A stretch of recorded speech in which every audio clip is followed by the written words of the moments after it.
6:45. This is the Sri Lanka Broadcasting Corporation. Here is the news edited by Lal Mallavarachi and read by J. Yogaraj. First, the headlines. The President says that China has asked the government to speak to Exim Bank of China on debt restructuring.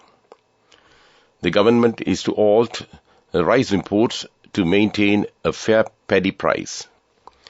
Auto diesel price reduced. The annual Sri Pada pilgrimage season 2022-2023 will begin tomorrow. News overseas: eighth wave of a Russian missile attack on Ukraine. In sports, the third edition of the LPL cricket tournament will commence today. And those are the headlines. President Ranil Wickremesinghe, addressing the inauguration of the Sri Lanka Economic Summit yesterday in Colombo, said that China has requested Sri Lanka to speak to the Exim Bank of China in connection with ongoing debt restructuring process for the purpose of accessing the International Monetary Fund's bailout program. He reiterated that Sri Lanka has commenced debt restructuring talks with China. The President also noted that it is not easy to carry out business activities with high interest rates, but added that a meeting is likely to be held in early 2023 with regard to strengthening the economy. The President further said that the small and medium-scale enterprises are major concerns. The Ministry of Agriculture is currently holding discussions with the Ministry of Trade to stop the importation of rice to the country in order to maintain a fair price in purchasing paddy from the local farmers. Secretary to the Ministry of Agriculture, Gunadasa Samarasinghe, says the local farmers have faced difficulties in selling their paddy harvest at present. Some farmers have paddy stocks in their stores which have been harvested 2 cultivation seasons ago. Meanwhile, the ministry said the discussions are currently being held with the state banks to obtain loans in order to purchase paddy from the local farmers through the Paddy Marketing Board, the Ministry of Agriculture said. According to the ministry, although the Paddy Marketing Board has made all necessary arrangements to purchase paddy from the farmers, the process has been delayed due to the unavailability of necessary funds. The ministry expects that the discussions with the state banks would be successful and to expedite the paddy purchasing process once the expected loans are received. Budget 2023 has allocated 115.62 billion rupees for the Ministry of Agriculture for next year. This news comes to you from Sri Lanka Broadcasting Corporation.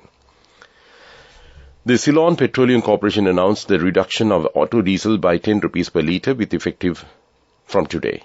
Accordingly, the new price of auto diesel will be 420 rupees per litre. The CPETCO said that the prices of other petroleum products will remain unchanged.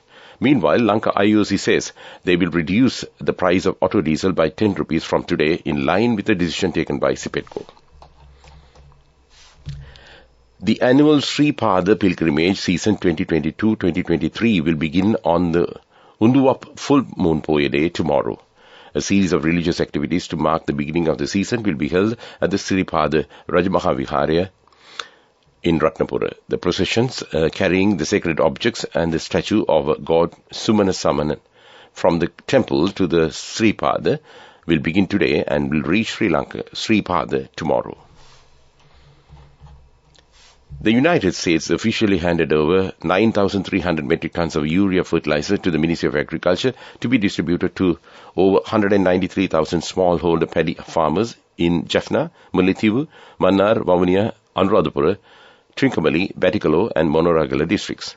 The fertilizer procured by the FAO with funding from the U.S. Agency of International Development is the first shipment of a USAID-supported fertilizer assistance with additional supplies anticipated in the coming months that will reach close to 1 million farmers across the country. This fertilizer provided by the American people will help Sri Lankan farmers to keep countless Sri Lankan families fed in the months ahead, said U.S. Ambassador to Sri Lanka, Julie Chung, speaking at a handover event held at the Colombo port. And that's local news. The main news story is brought to you by Siddhalepa Vedamahatmya. The Ports, Shipping and Civil Aviation Ministry said Sri Lanka Ports Authority has earned $39 million through the port operation so far this year, which is an increase of $24 million compared to its income of $15 million in the previous year. The income has been increased as a result of the increased number of freight operations in the post-COVID period. The ministry said development activities of the east and the west container terminals of the Colombo port are being carried out without delay and the progress is up to date. And that's top news. The main news story was brought to you by Siddhalepa Vedamahatmya. Watch Life is brought to you by Celebrate Christmas and New Year with lots of CIB discounts. Valuable gifts with bank discounts till 31st of December. Come to CIB today.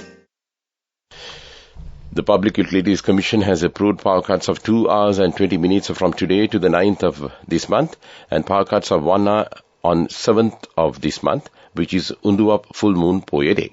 And that was Watchlight. Celebrate Christmas and New Year with lots of CIB discounts. Valuable gifts with bank discounts till 31st of December. Come to CIB today. World News. Brought to you by courtesy of... We give you the strength to rise higher and higher. Never step back, but always march forward. Empowering you to reach greater heights.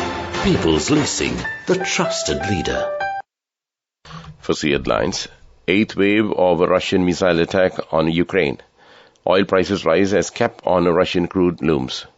NASA's Orion spacecraft is homeward bound. And those are the headlines of the world news. Russia has fired a barrage of missiles at targets across Ukraine for the 8th time in 8 weeks. Significant disruption to the power grid was reported, mainly in the east.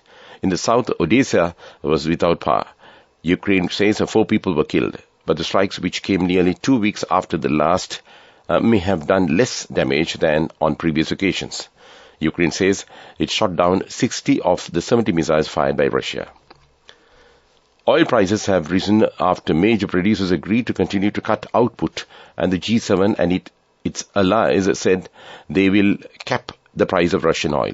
Brent crude rose by about 0.6% to above $86 a barrel this morning. On Friday, the G7 agreed to cap the price of Russian oil at $60 a barrel to raise pressure on Russia over the invasion of Ukraine.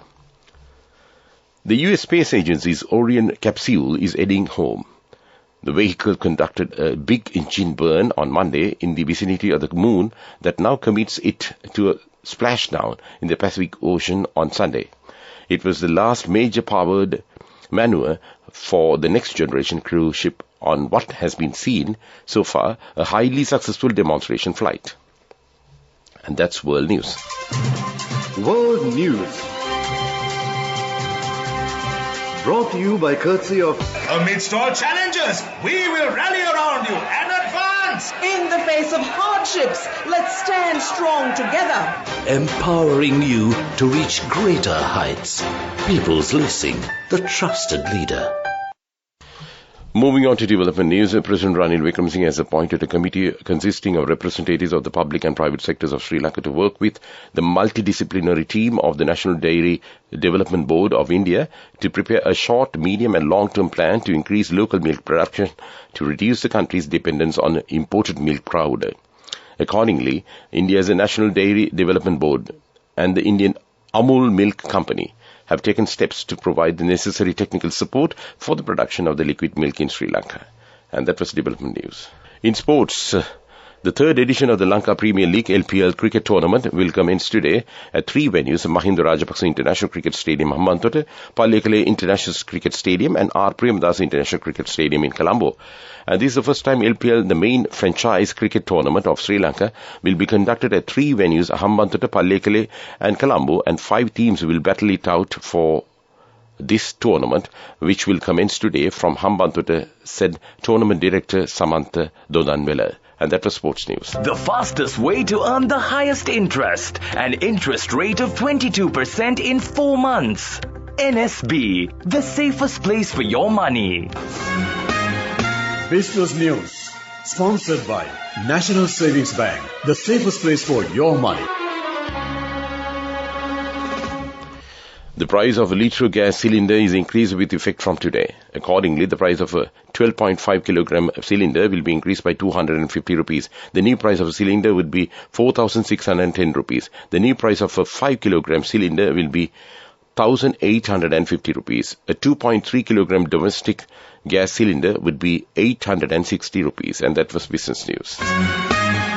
Business news. Sponsored by National Savings Bank, the safest place for your money. The fastest way to earn the highest interest. An interest rate of 22% in 4 months.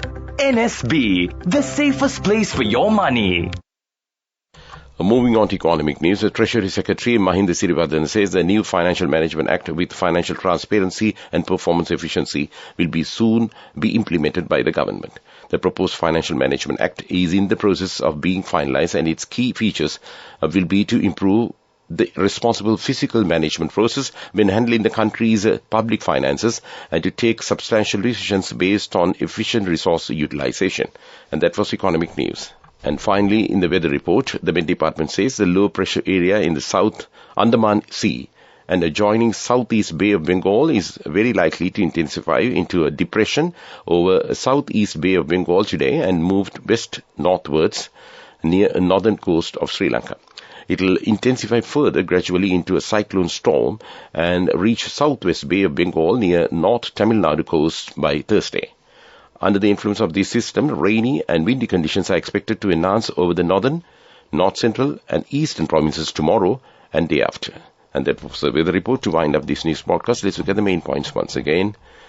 The President says China has asked the government to speak to Exim Bank of China on debt restructuring. The government is to halt rice imports to maintain a fair paddy price. Auto diesel price reduced. The annual Siripad pilgrimage season 2022-2023 will begin tomorrow. And news overseas, 8th wave of Russian missile attack on Ukraine. In sports, the 3rd edition of the LPL cricket tournament will commence today. And with that, we conclude this morning news podcast of Sri Lanka Broadcasting Corporation.